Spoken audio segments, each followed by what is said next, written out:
ఇవాళ తెలంగాణ కేబినెట్ భేటీ కానుంది. మధ్యాహ్నం 4 గంటలకు మంత్రివర్గ సమావేశం జరగనుంది.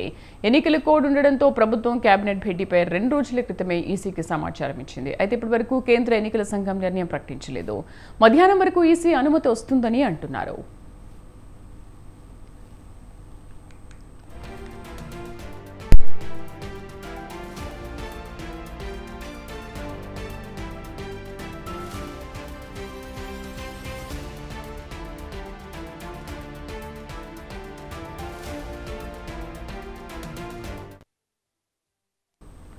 తెలంగాణ కేబినెట్ భేటీపై ఆసక్తి నెలకొంది. దాదాపు 3 నెలల తర్వాత ఇవాళ భేటీ జరగనుంది.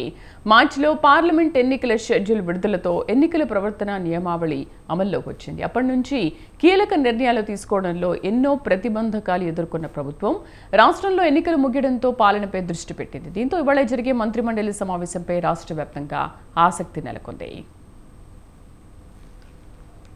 ఇక తెలంగాణ మంత్రిమండలి సమావేశం ముఖ్యమంత్రి రేవంత్ రెడ్డి అధ్యక్షతన జరగనుంది. అధికారం చేపట్టిన 100 రోజులకే పార్లమెంట్ ఎన్నికల షెడ్యూల్ విడుదల కావడంతో ఇంతకాలం పాలనపై పెద్దగా దృష్టి పెట్టలేకపోయారు సీఎం రేవంత్ రెడ్డి.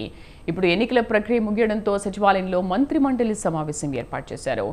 దాదాపు 2 నెలల తర్వాత జరగనున్న ఈ భేటీలో కీలక నిర్ణయాలు తీసుకునే అవకాశం ఉంది.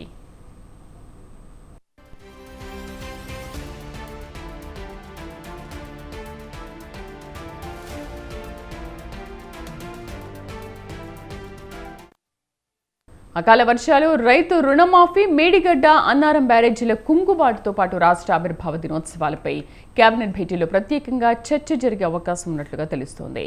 ఇటీవల కురిసిన అకాల వర్షాలతో రాష్ట్రంలో ధాన్యం కొనుగోలు నిలిచిపోయాయి. పొలాలు, కళ్లాల్లో నిల్వ చేసిన ధాన్యం అంతా కూడా తడిచిపోయింది. దీంతో రైతులు తీవ్రంగా నష్టపోయారు. ఈ సమస్యపై కేబినెట్లో చర్చించి రైతులకు మేలు చేసే నిర్ణయం తీసుకోవాలని భావిస్తోంది ప్రభుత్వం. మరోవైపు రుణమాఫీ అంశంపై కూడా కేబినెట్లో ప్రధానంగా చర్చ జరిగే అవకాశం ఉంది.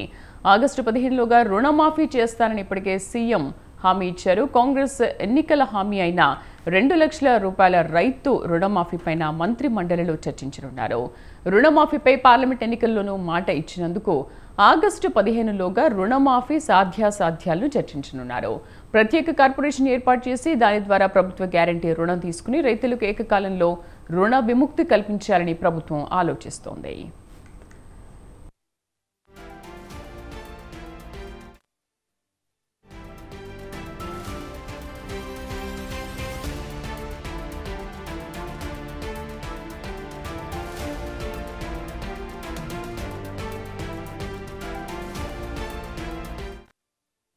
కాళేశ్వరం ప్రాజెక్టులో కీలకమైన కుంగిన మేడిగడ్డ, అన్నారం బ్యారేజీల రిపేర్లపైన మంత్రివర్గంలో చర్చించనున్నారు. ఈ బ్యారేజీల కుంగుబాటుపై నేషనల్ డ్యామ్ సేఫ్టీ అథారిటీ సమర్పించిన మధ్యంతర నివేదికపై కేబినెట్లో చర్చించనున్నారు. ఈ నివేదిక ప్రకారం తీసుకోవాల్సిన చర్యలపైన నిర్ణయం తీసుకోవాల్సి ఉంది. పూర్తి సమాచారాన్ని మా సీనియర్ కరెస్పాండెంట్ వేణు అందిస్తారు. వేణు, అసలు ఈసీ నుంచి ఇప్పటివరకు ఏమైనా రిప్లై వచ్చిందా? మధ్యాహ్నం 4 గంటలకు జరగనుందా కేబినెట్ సమావేశం?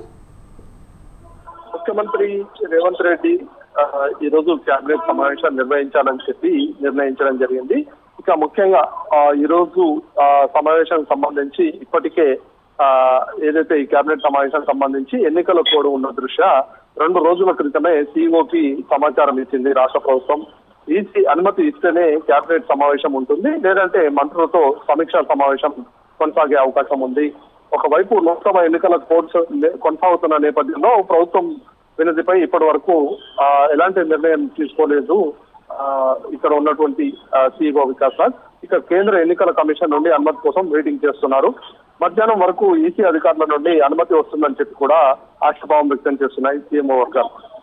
ఒకవేళ ఈ రోజు కేబినెట్ సమావేశం జరిగితే ముఖ్యంగా రాష్ట్ర పునర్విభజన జరిగి 10 ఏళ్లు పూర్తి కానుండడంతో పునర్విభజన చట్టానికి సంబంధించి పెండింగ్ లో ఉన్న తెలంగాణ, ఏపీ మధ్య అపరిష్కృతంగా ఉన్నటువంటి అంశాలపై ప్రధానంగా కేబినెట్ లో చర్చించనున్నారు.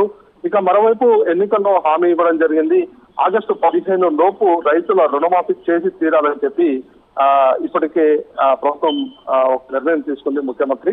అయితే ఈ నేపథ్యంలో ఆగస్టు 15 లోపు రైతుల రుణమాఫీ చేసి తీరాలని చెప్పి ఇందుకు సంబంధించి నిధుల సమీకరణపై కూడా ఈ కేబినెట్ సమావేశంలో చర్చించాలని చెప్పి ప్రభుత్వం భావిస్తోంది.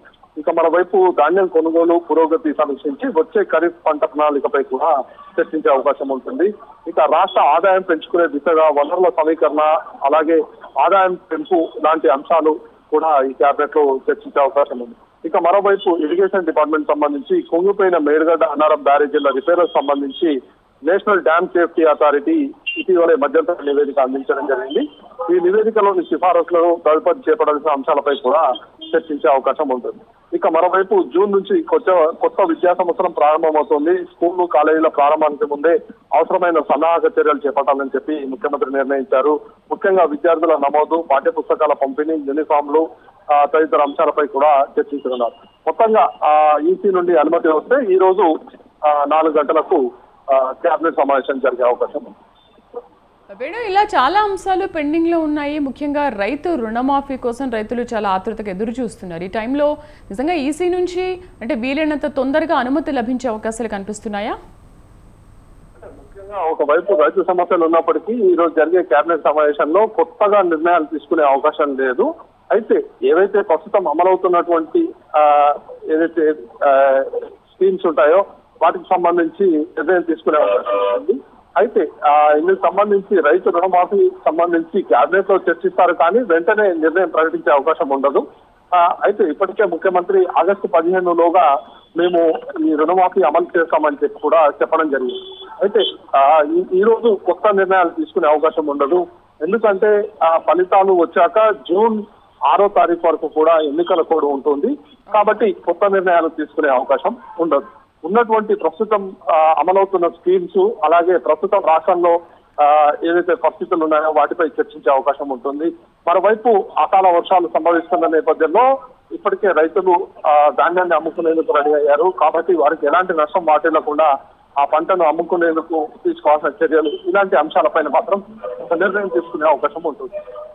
Right Venu, thank you. మొత్తానికి ఈసీ నుంచి అనుమతి వచ్చే అవకాశాలు మధ్యాహ్నం లోపు కనిపిస్తున్నాయి అని ఆశిస్తోంది ప్రభుత్వం. సో ఈసీ నుంచి అనుమతి లభించిన తర్వాత మధ్యాహ్నం సాయంత్రం 4 గంటలకి కేబినెట్ సమావేశం జరగనుంది. కేబినెట్లో పలు కీలక అంశాలపై చర్చ జరగనుంది.